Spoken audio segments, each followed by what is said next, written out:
Subscribe for more. I never thought my marriage would end in a parking lot, under flickering yellow lights, with my hands shaking on the steering wheel. My name is Evan Caldwell.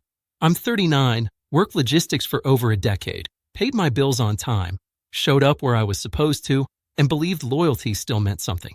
I married Marissa 12 years ago because she felt steady, grounded, like someone who chose you once and stayed choosing you. For a long time, that felt true. Things didn't explode overnight. They thinned out. Conversations turned into logistics. Touch turned into habit. Then habit faded into space. I noticed she guarded her phone like it held state secrets. Late, work errands became normal. New clothes, new perfume, a new distance I couldn't quite name. I asked once, calmly, if something was wrong. She smiled and said I was imagining things. I wanted to believe her. Men like me usually do. The night I found out wasn't dramatic. No screaming, no running. I was leaving the office late when I saw her car in the grocery store parking lot across the street. That should have been comforting. Instead, something felt off. I pulled in, parked a few rows away, and waited without knowing why. 10 minutes later, a black SUV rolled in beside her. A man stepped out, tall, confident, familiar in a way that made my stomach drop. They didn't talk much. They didn't need to. She leaned into him like she belonged there. He kissed her like he'd done it before. I didn't confront them. I didn't even open the door. I sat there, watched, memorized it, then drove home alone. That was the moment everything inside me went quiet. Not rage, not heartbreak, clarity. When Marissa came home later, she acted normal, asked about my day, kissed my cheek. I looked at her and realized I didn't know her anymore. I slept on the couch that night. The next morning, I didn't accuse her. I didn't beg. I just paid attention. Patterns became obvious once I stopped lying to myself. I learned his name, Dylan Pierce. Married once, divorced twice, worked sales. I learned they met through a conference she attended for work. I learned enough. Revenge isn't always loud. Sometimes it's precise. I met with a lawyer before I ever spoke to Marissa. I gathered bank statements, credit card histories, timelines. I didn't rush. I didn't act emotional. When I finally told her I knew, it was over dinner, quiet, controlled. She froze, denied it once, then twice, then cried, then blamed me for being distant. I listened without interrupting. I told her I wasn't angry. I told her I wasn't fighting. I told her I was done. She laughed nervously, said we could fix it, said it didn't mean anything. I nodded, cleared the table, and went to bed. The next week, I filed for divorce. She didn't think I would.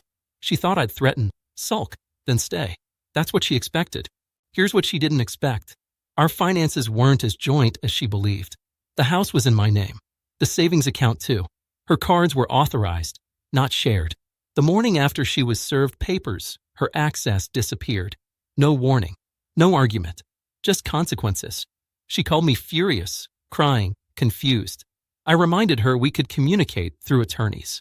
The real revenge wasn't financial, though. It was public truth. Not gossip. Not slander.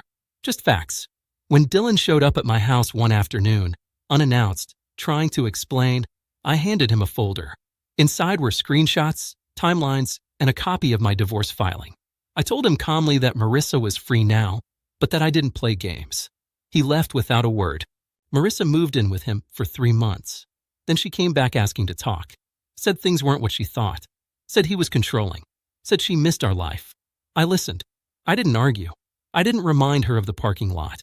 I just told her that the man she betrayed didn't exist anymore. The divorce finalized quietly. I kept the house. She kept her choices. A year later, I ran into Dylan again, alone this time, drinking at a bar near the interstate. He looked tired, older. He didn't recognize me at first. When he did, he looked away. I don't tell this story because I'm proud. I tell it because sometimes the strongest revenge isn't destroying someone else. It's refusing to destroy yourself to keep them comfortable. I didn't win by yelling.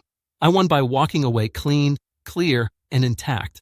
After everything settled, the silence was strange but honest. No more second guessing. No more waiting for footsteps or explanations that never came. I rebuilt slowly. New routines. Early mornings. Long runs before work. Friends I had neglected. I learned how much energy I had wasted trying to earn affection that should have been freely given. People ask if I ever regret not confronting them that night. I don't. That moment taught me who I was dealing with, and more importantly, who I needed to become. Marissa sent one last message months later, apologizing without really apologizing, saying she hoped I was happy. I didn't respond, not because I hated her, but because I finally respected myself. Some doors don't need to be slammed. They just need to be closed. What happened in that parking lot didn't break me. It stripped away illusions. And once those are gone, you stop fighting shadows and start living in reality. That's the kind of revenge that lasts. Today, my life is quieter, but it's real. No secrets, no double lives. Just work, purpose, and peace I earned the hard way. I didn't take revenge to hurt her. I chose it to protect myself. And that decision changed everything. Sometimes the most powerful move is simply stepping aside and letting people face the consequences of the paths they chose alone, without anger, guilt, or regret.